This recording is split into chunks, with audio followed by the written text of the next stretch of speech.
حومي مخخوي حلق صنخز خيترز دخايت أشوك حلقرش نيابريح يولي القيت سايت طلق ديكابر قاتشوت مزايب بازيح داغوريو هروغير أكسي هوك أكسي شو إحتو خربو ديز سوق شتاق التليفون خريو كيورت سوغت شون حقوشول هرمشي لادا Веста.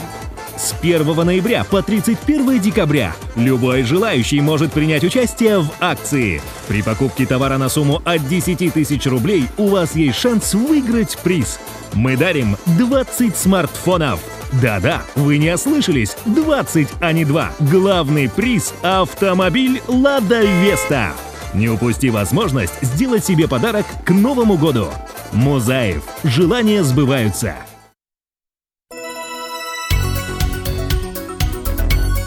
Сдаются жилые комнаты с удобствами в районе Центр КамАЗ. Обращаться по телефону 8 928 746 22 70.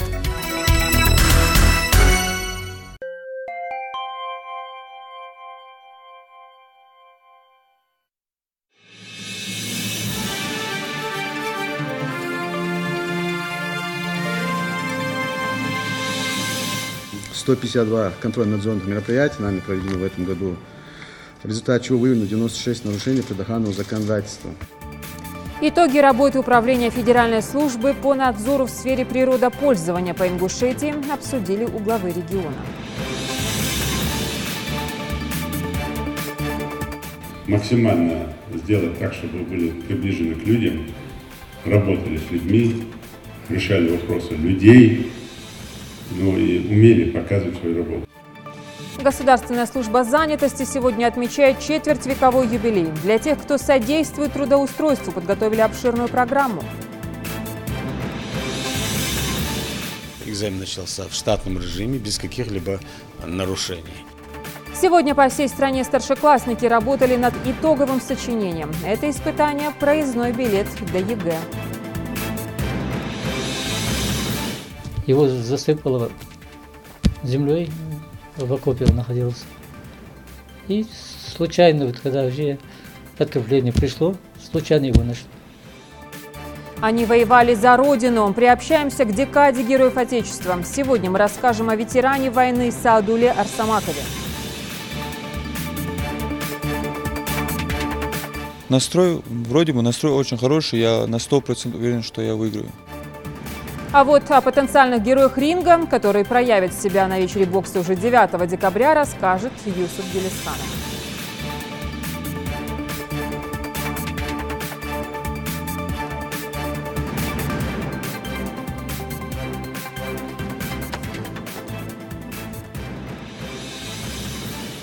Добрый день, точнее добрый вечер, это Новости 24. Итоги работы Управления Федеральной службы по надзору в сфере природопользования по Ингушетии сегодня обсудили Юнусбек Евкуров с руководителем управления Хароном Бекбузаровым. Так, в текущем году проведено 152 контрольно-надзорных мероприятий, в результате которых выявлено 96 нарушений природоохранного законодательства. Также проведен мониторинг функционирования очистных сооружений, осуществляющих сброс в водные объекты Ингушетии. 152 контрольно-надзорных мероприятий нами проведено в этом году, в результате чего выявлено 96 нарушений предохранного законодательства. Устранено 66, выдано 40 предписаний, исполнено 20. Основные сроки наступают в первом полугодии 2018 года. Также нами наложено 72 административных штрафа на общую сумму 7 962 000 рублей. Взыскано 1 267 000 рублей. По всем изысканным нами составляются протоколы по 46 протоколов по 20-25. Это удвоение.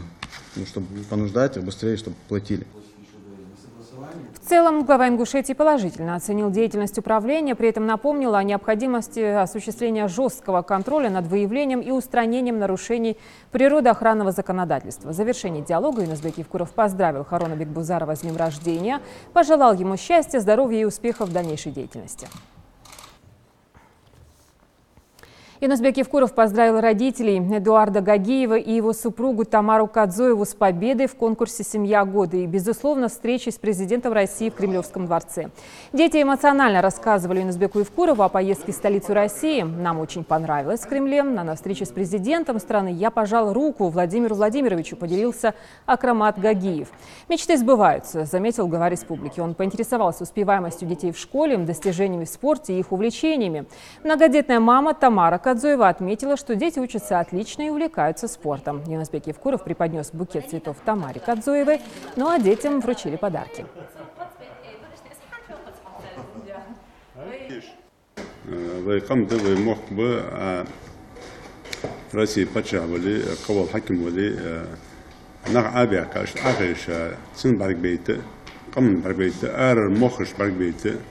ليش بأبرزون بكومبلكس بس قدر داس وردا خذ مدي سميا وطنا есть семья رقوي مخ وغلا مخ كرمو خذ بيرج نخ خذ مدي دعوة حمد الله حمد ده قلنا ذوق كم تاريخ مسنا يازج برجج لوس باقش ده برج مخل بيعش خذ دق ده بيركت زود.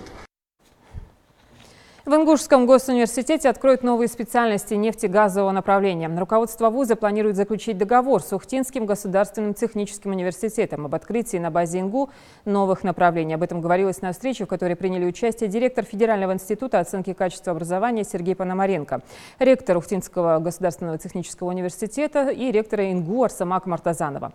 Открытие специальности нефтегазового направления – это большое подспорье для Ингушского госуниверситета. Процесс подготовки к открытию новых специальностей проводится с привлечением ведущих специалистов в этой области. По итогам встречи стороны решили в ближайшее время заключить договор о сотрудничестве, предполагающий взаимодействие в процессе открытия новых специальностей, а также в вопросах прохождения практики и повышения квалификации.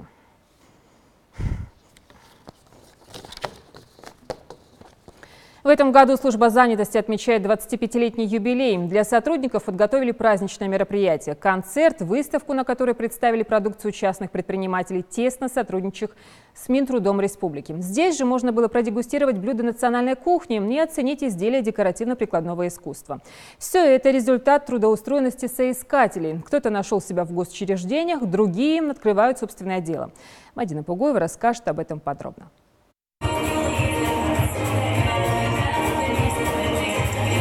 Поздравления и пожелания сегодня звучат в адрес работников Государственной службы занятости. В этот знаменательный для них день лично поздравил виновников торжества с профессиональным праздником и глава республики. Юнусбек Евкуров отметил, что за последние годы удалось снизить безработицу в разы за счет строительства и ввода в эксплуатацию ряда социально значимых объектов. Это школы, детские сады, медицинские учреждения, дома культуры, заводы и физкультурно-оздоровительные комплексы. Глава региона посоветовал сотрудникам службы больше внимания уделять работе с населением. Максимально сделать так, чтобы были приближены к людям, работали с людьми, решали вопросы людей, но и умели показывать свою работу. Вот это важно.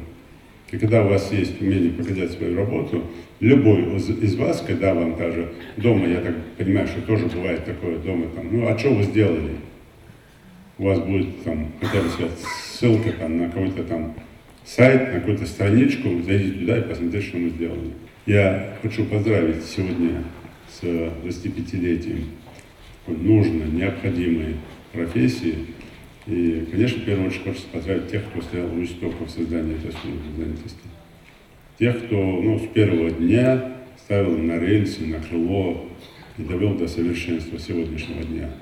Тех, кто работает сегодня и продолжает трудиться на этом поле. Успехов, удачи, счастья. Не отчаивайтесь, а продолжайте работать. Служба занятости, как и республика, в этом году празднует четвертьвековой юбилей. В день рождения ведомства глава региона награждает лучших работников регионального Минтруда медалями. В числе отличившихся и Люба Мальцагова, которая почти 25 лет трудится на этом поприще. Хочу пожелать своим коллегам службы занятости всех благ, удачи, благополучия, всего самого прекрасного. В числе ветеранов службы занятости и Асхаб Яндиев, начальник отдела, в 90-х возглавлял региональное министерство труда. В ведомстве он трудится практически с самого начала деятельности службы. За 20 лет о том, чтобы поменять профессию и место работы, он ни разу не задумывался. Когда ты видишь результаты своего труда, когда приходит человек, решает свои проблемы и уходит довольный, это, знаете, вдохновляет. Это очень приятно. Это вообще сфера, это социальная сфера, она очень тяжелая сфера. Очень тяжелая. Ну, некоторые говорят неблагодарная, я так не скажу. Благородная цель у людей, которые занимаются этим.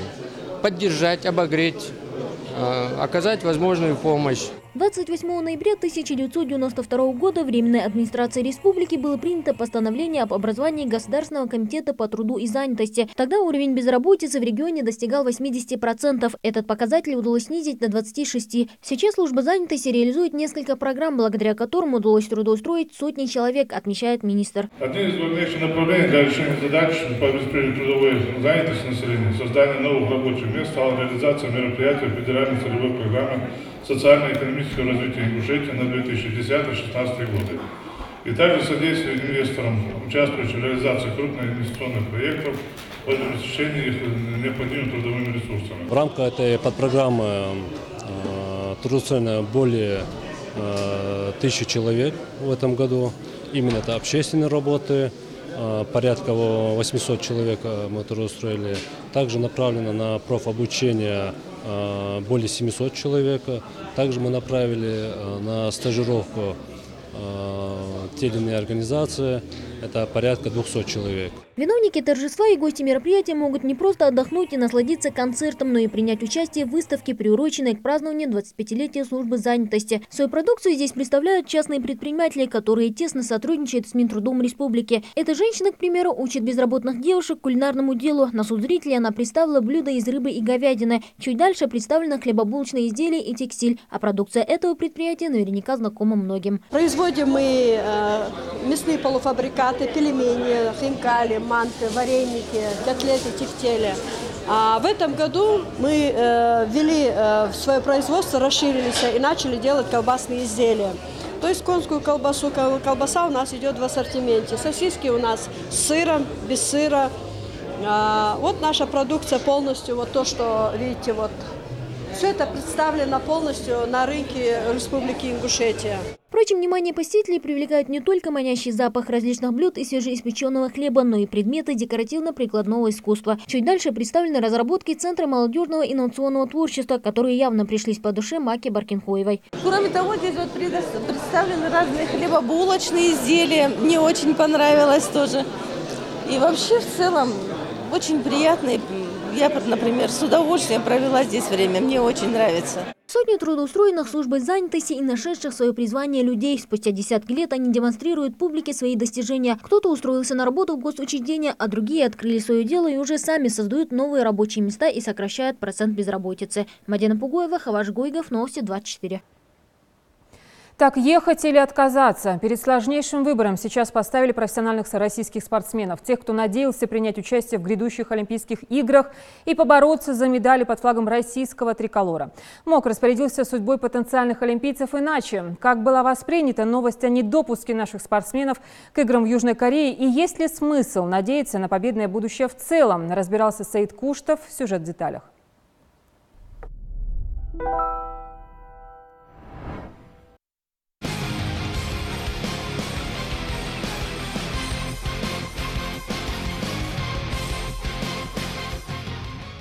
Олимпиада Сочи 2014. Звучит гимн России, развиваются флаги нашей страны и первое место в общем зачете с 13 золотыми медалями. Настоящий триумф российской сборной. И вот, прошло 4 года. Команда готовится к играм в Южной Корее. Но в Пхенчхан сборная России не поедет. МОК отстранил Россию от участия в зимних Олимпийских играх, обвинив страну в систематическом нарушении антидопинговых правил. При этом россиянам разрешили поехать в Южную Корею под нейтральным флагом. Возникает вопрос, как нейтралитет может повлиять на результат допингового теста? Об этом ВАДА не сказала ни слова, но причину дисквалификации пояснили. Российский Олимпийский комитет отстраняется от участия в олимпийской работе, в олимпиадах, начиная с данного момента. Российские спортсмены будут участвовать в зимней Олимпиаде в Пхенчхане в 2018 году в строгом соответствии с правилами МОК. В Вчера прошло заседание исполкома МОК, на котором решался вопрос участия спортсменов из России в играх 2018. Сборная России не только отстранена от участия в Олимпиаде. Олимпийский комитет России должен возместить МОК расходы в размере 15 миллионов долларов, которые организация потратила на расследование допинговых нарушений российской стороной. МОК считает, что ОКР должен поспособствовать созданию независимой организации допинг-тестирования, целью которой является построение глобальной и целостной антидопинговой системы. Предлагается российским спортсменам на Олимпиаде выступать под нейтральным флагом и без исполнения гимна. Правда, это ограничение распространяется только до последнего дня Олимпиады. Если предполагается, что в последний день Олимпиады все временные отстранения Российского олимпийского комитета будут сняты, то в последний день российские спортсмены смогут пройти уже под российским флагом вместе со всеми спортсменами остального мира. Решение МОК допустить до участия в играх 2018 российских спортсменов только в нейтральном статусе стало ожидаемым шагом. Далеко не все отечественные спортсмены готовы выступать в Корее без российского флага и гимна, отметил спортивный комментатор нашего телеканала Амир Цучоев. В обществе появилось два мнения. Одни гордятся своей страной, и для них огромная честь представлять Россию на играх. Другие уверены, ехать на Олимпиаду надо обязательно. Отказаться значит сдаться. Если бы это было связано со мной, я не могу сейчас стопроцентно говорить, что бы я сделал, но на данный момент мне кажется, что я бы отказался. Я бы отказался выступать под нейтральным флагом, но ни в коем случае не стал бы винить тех, кто согласился, потому что это труд, вложенный в этот процесс тренировочный. Это действительно люди, которые понимают и общаются с профессиональными спортсменами, скажут, что это просто неимоверные нагрузки, невыносимо тяжелый труд, но они через это проходят ради того, чтобы попасть на Олимпийские игры. Поэтому винить кого-то, если он согласится поехать на Олимпийские игры, тоже нельзя. Похожая ситуация была и с летними Олимпийскими играми в 1984 году, когда сборная Советского Союза не поехала в США. Но тогда это было сделано по инициативе СССР. Такое решение стало ответом на бойкот со стороны Америки. Олимпийских играх 80-го года советской властью было принято решение о проведении игр доброй воли, приравненных к Олимпийским. Такую же практику мы можем и применить сейчас, считает Амир. Мы провели свои игры, которые назывались «Игры доброй воли», и они приравниваются до сих пор к Олимпийским играм. Поэтому, я думаю, выход есть всегда, но самое главное, необходимо бороться до конца, есть еще 2 месяца впереди.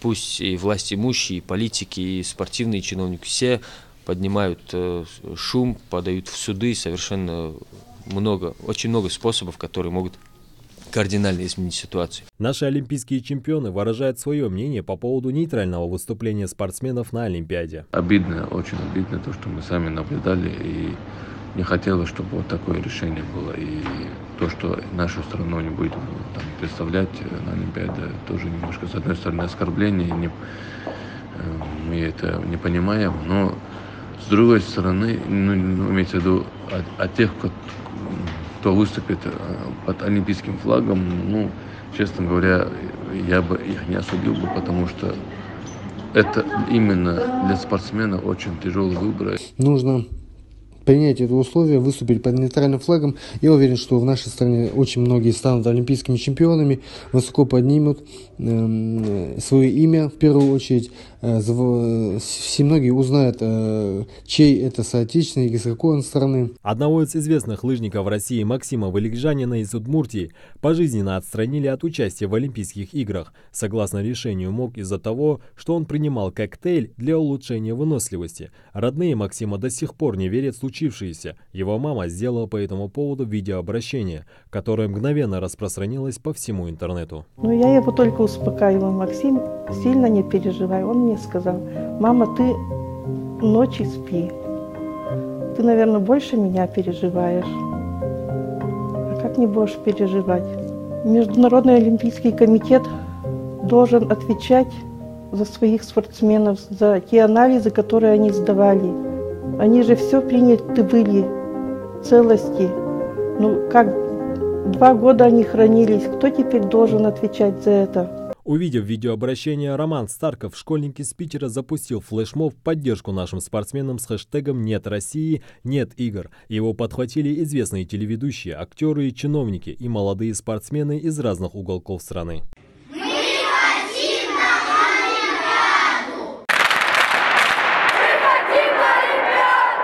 В 2016 году группа хакеров Фансибир, которая взломала базу антидопингового агентства, распространила информацию, что сестры Сирена и Винус Уильямс принимали запрещенные препараты с разрешения ВАДА, среди которых значится и амфетамин. Делали они это якобы в терапевтических целях, однако диагнозы теннисисток не уточняются.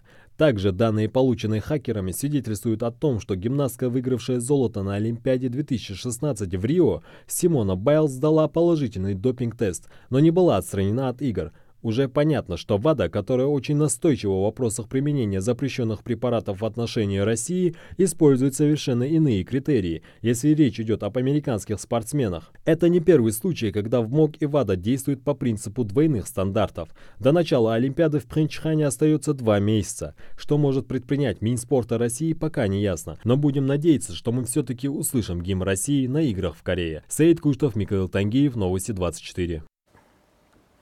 Президент России поручил Кабинету министров разработать и учредить программу по созданию дополнительных мест в детских садах, чтобы к 2021 году в них могли быть обеспечены все дети в возрасте от 2 месяцев до 3 лет. Программа должна быть разработана до 1 марта 2018 года. Также до этой даты правительство совместно с регионами должны разработать и утвердить программу развития материально-технической базы детских поликлиник и отделений медицинских центров, предусмотрев при этом ежегодное финансирование на эти цели до 10 миллиардов рублей с 2018 по 2020 годы. В этом году для участия в итоговом сочинении в республике подали заявки больше 2500 школьников. Испытание одновременно проходило в 8 пунктах региона. Напомню, от результатов этих работ зависит допуск к ЕГЭ. Наш корреспондент побывала в 6-й школе Насыркорта. Слово Маки Келиматовой.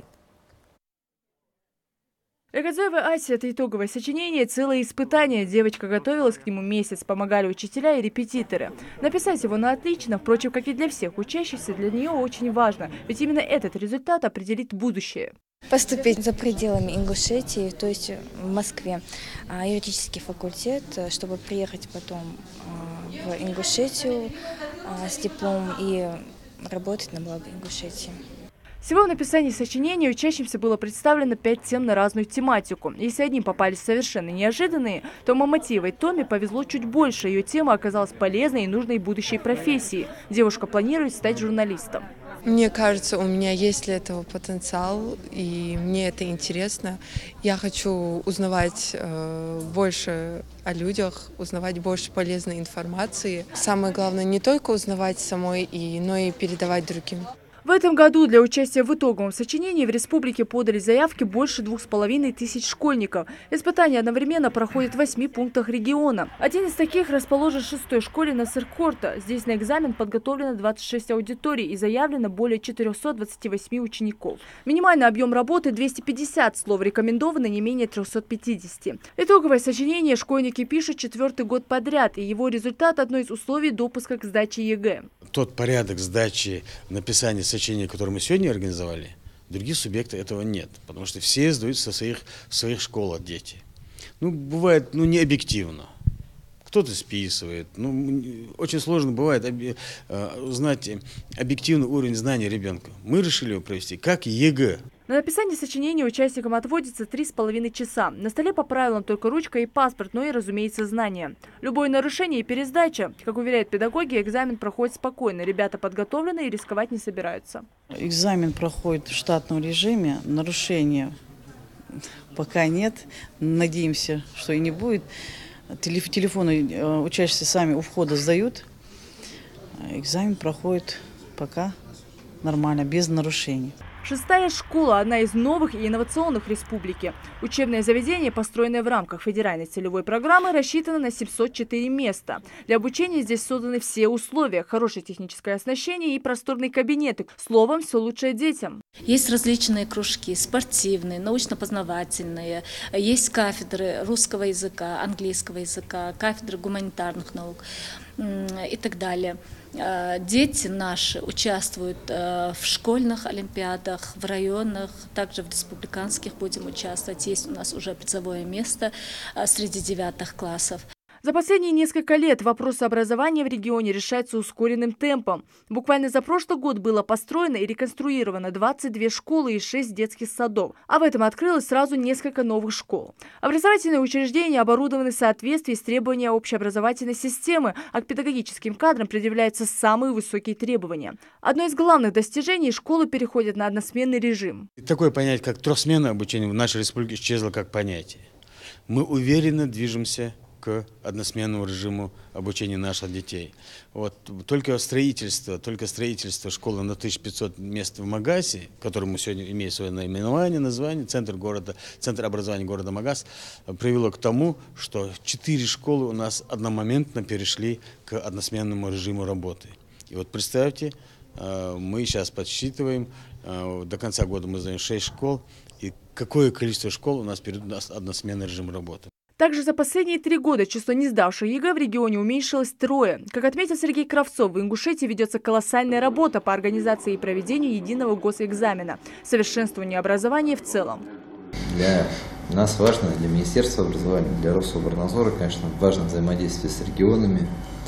Действительно, ту колоссальную работу, которую вы ведете, и по организации единого государственного экзамена, и в целом образования. Действительно, ЕГЭ – это элемент, важный элемент, но который влияет и на родителей, и на учителей. Мы уже подошли к тому моменту, что нужно работать с директорами школ. Не случайно в республике сегодня пройдет большая конференция, в которой участвуют порядка 15 регионов. Из 15 регионов приезжают лучшие директора, которые вошли в 500-ку. Они обмениваются опытом, они уже 3 дня здесь работали. Я тоже уже слышал, что они для себя по-новому открывают республику. Конечно, они не ожидали увидеть той красоты, которая здесь есть, это тоже очень важно. Этим ребятам только предстоит сдать ЕГЭ, а сейчас для них важны результаты сочинений, которые участники смогут узнать в течение 5 дней в своих школах. Напомню, при незачете у участников есть возможность исправить свой результат. Пересдать можно в феврале и в мае следующего года. Мака Кельматова, Сурхо Кусиев, Новости 24. Соблюдение норм пожарной безопасности в преддверии Нового года проверяют сотрудники МЧС. Проводят рейды в школах, детских садах, домах культуры, где будут проходить праздничные мероприятия. Сегодня побывали в 1-й и 5-й школах Назрани. Особое внимание МЧСники уделяют работе автоматической пожарной сигнализации в учреждениях, наличию плана эвакуации и огнетушителей. 1-я школа прошла проверку успешно, а вот в 5-й выявлены некоторые нарушения. Огнетушители были просрочены, но ответственный за пожарную безопасность сказал, что у него эти огнетушители есть, что он их заменит, и до проведения мероприятий полностью нарушения будут устранены. Представители МЧС подарили нам вот такую памятку. Здесь все подробно расписано, что нужно делать, как нужно проводить новогодние мероприятия, чтобы не было никаких проблем с пожарной безопасностью. У нас установлены первичные средства пожаротушения, везде развешаны знаки, эвакуационные выходы есть. То есть мы надеемся, что новогодние праздники у нас пройдут без каких-либо происшествий. Вся эта неделя проходит под эгидой Героев Отечества. Сегодня мы расскажем о ветеране войны Саадуле Арсамакове. Старшина, командир минометной роты, участник Великой Отечественной, бесстрашный, был тяжело ранен. Пуля попала в голову. Выкарабкался, хотя родителям несколько раз приходила похоронка. Но он заслужил награду Орден Красной Звезды за доблесть и мужество при выполнении боевого задания. Самым тяжелым эпизодом войны для него стали бои под Новороссийском. Залина Могушкова расскажет. Этот нагрудный знак военнослужащих символизирует число ранений. Золотистая линия говорит о тяжелом, а красная о легком. Ниже под знаком Орден Красной Звезды. Он был вручен Саадулу Арсамакову приказом от 22 февраля 1943 года. В боевой операции на Кубани полк, в котором он служил, оказался без боеприпасов.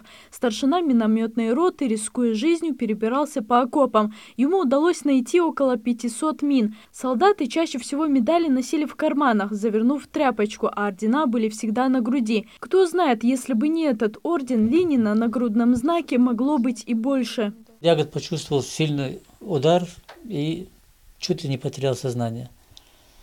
И когда он себя потрогал, нигде крови ничего не было, но удар был такой силы, что так без последствий не должно было. Потом, говорит, сослуживцы сказали, говорит, Саадулла, у тебя, говорит, что-то, говорит, ну, шутя, у тебя, говорит, что-то упало там, стекляшка, если про это. Гимнастерку, говорит, я снял, говорит, посмотрел, говорит, действительно, удар весь пошел вот на этот орден. В этом пиджаке ветеран Саадул Арсамаков каждый год принимал участие в праздничных парадах у себя на родине, присутствовал и на главном параде страны в Москве на Красной площади. Теперь, когда его нет в живых, потомки каждый год проносят его последнюю фотографию в акции Бессмертного полка, как будто он вовсе не покидал ряды солдат. С гордостью вот принес его фотографии на парад, и в прошлом году я участвовал в Магасе. Я горжусь, что у меня есть такая возможность прийти с фотографией отца, участвовать в Бессмертном полку.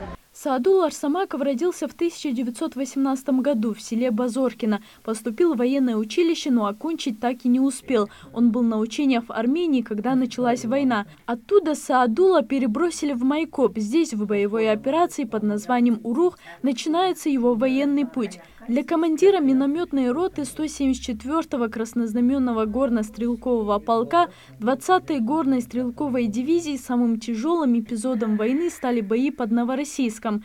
Их полк был окружен неприятелем, который каждый день сбрасывал листовки с призывами сдаться. Командиры долго совещались. Для спасения нужно было 17 смертников-добровольцев, которые должны были закрыть собой амбразуры и дать возможность остальным уйти на север. Саадул решил лучше умереть так, чем в плену, чтобы не посрамить честь семьи. И вышли добровольцы. Там среди них был отец Газдиев с Базоркиным. И всего где-то 15-16 человек. Они все погибли, кроме отца. Его засыпало землей. В окопе он находился. И случайно, вот, когда уже подкрепление пришло, случайно его нашли.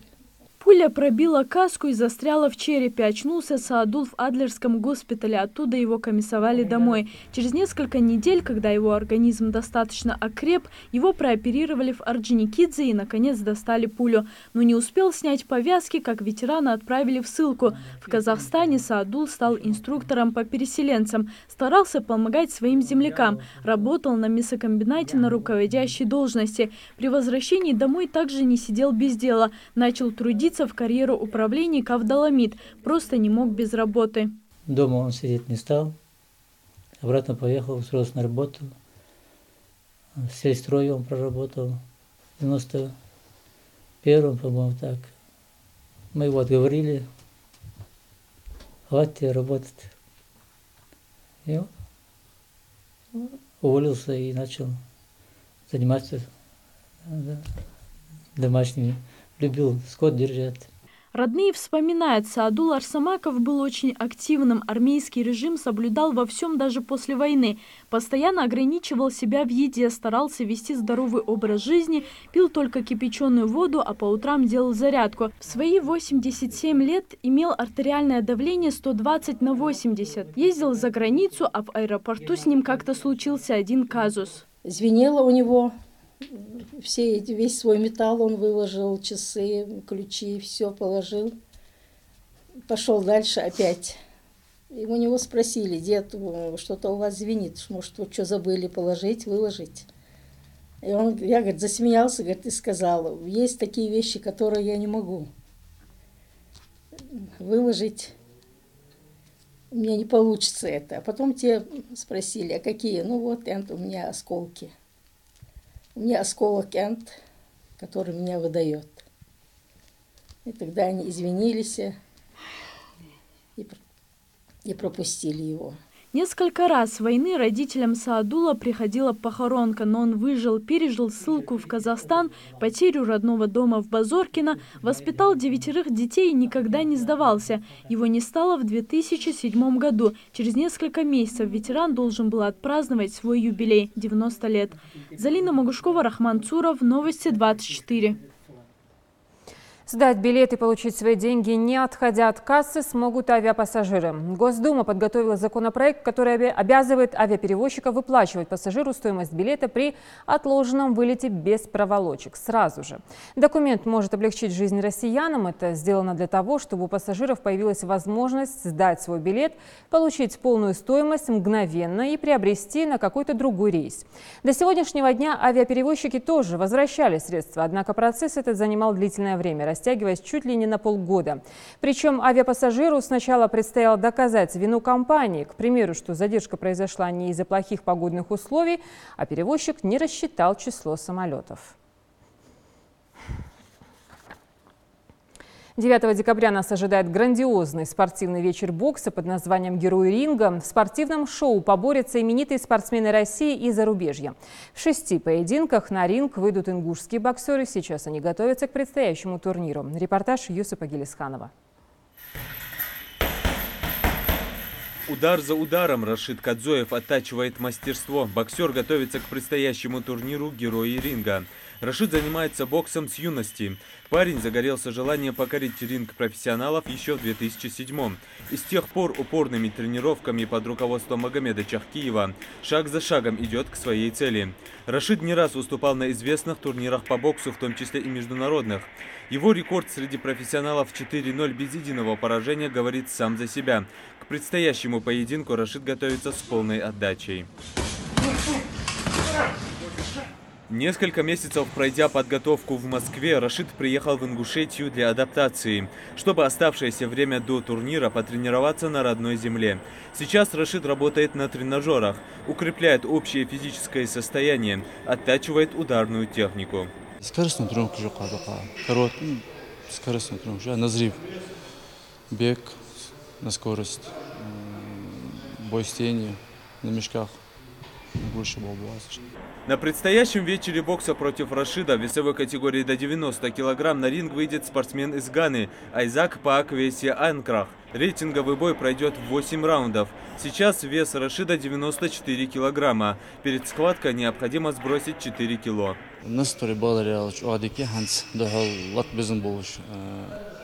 Соперник Муац, бойжа. Пока начал мамши, и бой маяц. Там сон нормальный, бег соперник у вас. 19 боев уже.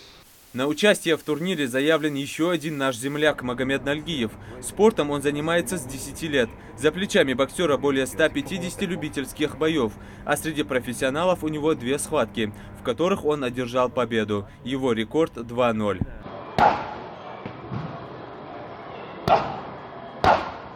Большую часть тренировок Магомед провел в горной Ингушетии, а спарринги в соседней республике. Сейчас Магомед активно сгоняет вес. При своих 90 нужно сбросить еще 10 кило.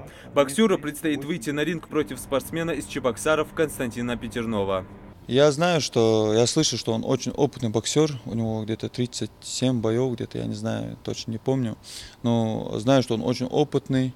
От него можно все, что угодно ожидать. Поэтому я очень готов, именно к нему я готовился. Настрой очень хороший, я на 100% уверен, что я выиграю. Настрой у ингушского боксера, как всегда, боевой. Турнир такого уровня в Ингушетии проводится впервые. В случае победы у Магомеда появится шанс выступить за титул чемпиона России среди профессионалов. 100% меня будет мотивировать поддержка моих родных, моих друзей. Они меня поддерживают, тем более на родной земле выступить, это для меня честь большая. К предстоящему спортивному событию, которое пройдет в День защитников Отечества, во Дворце спорта практически все готово. Ринг установлен, а билеты можно приобрести в кассе. Стоимость зависит, как правило, от месторасположения кресел. К примеру, ринг-сайд 5000 рублей, партер 3000, трибуна 500. Приобрести билеты пришел и Руслан Тимурзиев. Он намерен поддержать своих земляков.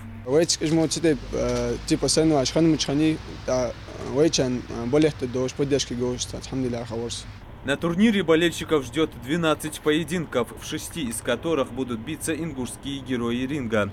В главном бою вечера сойдутся Хуан Мартин Элорда и наш боксер Иса Чиниев.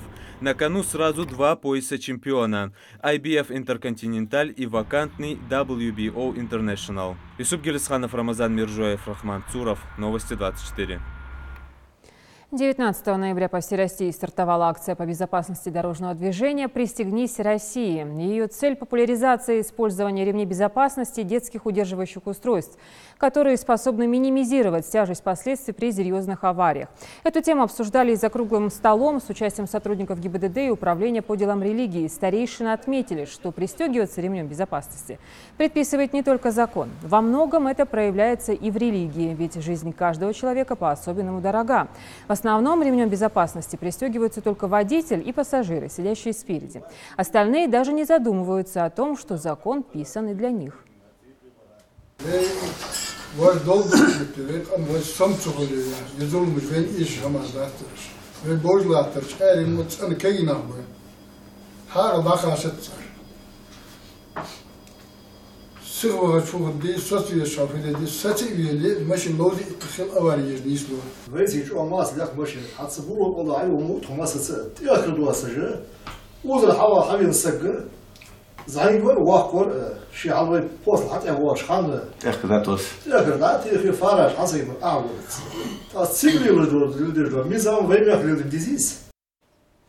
Настоящий маленький праздник для особенных людей устроили работники Республиканского центра фтизиопульмонологии и Карабулакской поликлиники. Медики навестили своих пациентов, справились о здоровье, вручили подарки.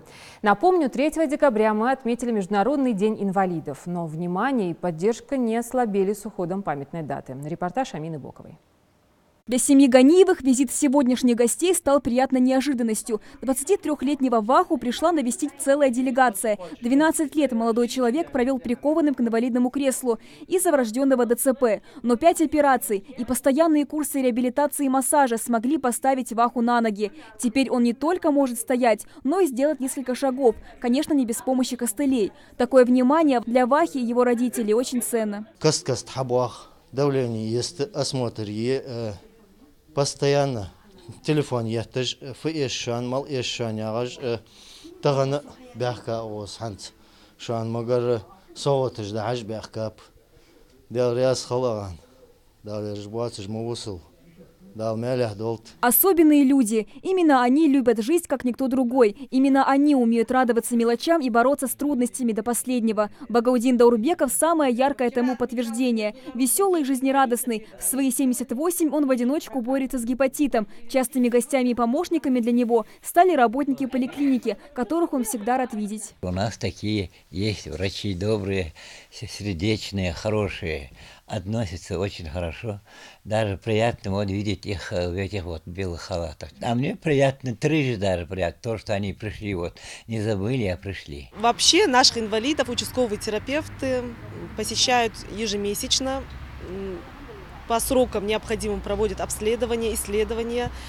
Вот. Ну а сегодня в связи с прошедшим праздником, Международным днем инвалидов, мы очередной раз решили посетить и обратить на них внимание. Без внимания особенных людей не оставили и работники Республиканского центра фтизиопульмонологии. Навестили многодетную и малоимущую семью одного из своих пациентов с подарками. От коллектива в лице главного врача Лалхоева Мадины Алиевны решили приехать в эту семью, именно в эту семью. Хотя мы неоднократно сюда приезжали, у нас еще есть такие семьи, которые нуждаются в помощи. Мы по мере своих возможностей стараемся им как-то материально помогать. Уже более 20 лет во всем мире отмечают День людей с ограниченными возможностями здоровья. Это очередная попытка напомнить, что среди нас живут люди, заслуживающие не только сочувствия, но прежде всего поддержки, обеспечения их прав на достойную жизнь, труд и отдых. Амина Бокова, Жердат Халухоева, Хаваш Гойгов, Новости 24. Ну и в завершение расскажу о том, что жители Тайваня наблюдали в небе самую долгую в мире радугу. Ее продолжительность составила около 9 часов. Это на 3 часа дольше, чем предыдущий рекорд, зафиксированный в английском городке Йоркшире в 1994 году. Радуга была на небе с 7 часов утра до 4 вечера. И за это время многие местные жители в волю успели насладиться этим красочным природным явлением.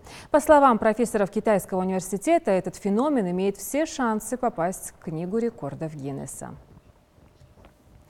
Следите за новостями на канале Ингушетия и до встречи в эфире.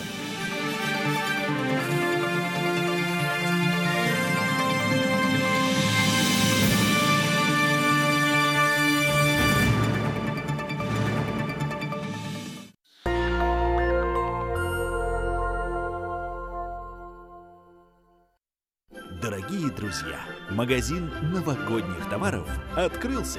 Приглашаем всех в нашу сказку. У нас вы найдете эксклюзивные елки, гирлянды, елочные игрушки, световые деревья и многое другое. А также принимаем заказы на новогоднее оформление частных домов, детских садов, школ и так далее. А еще вы можете заказать сладкие подарки в любом количестве, фейерверки и елки от 3 до 15 метров по низким ценам.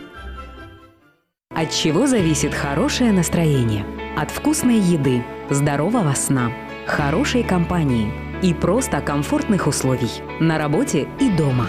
Более 20 лет мебельный салон «Беркат» создает хорошее настроение всем, кто выбирает качество. Для вас дисконтные карты и постоянно действующая система скидок, бесплатная сборка и доставка в пределах республики. Ждем вас ежедневно без перерыва и выходных с 9 до 18 часов по адресу город Назрань, проспект Базоркина, 72. Подробности на сайте berkat-mebel.ru. Рим Групп – это надежность, проверенная временем.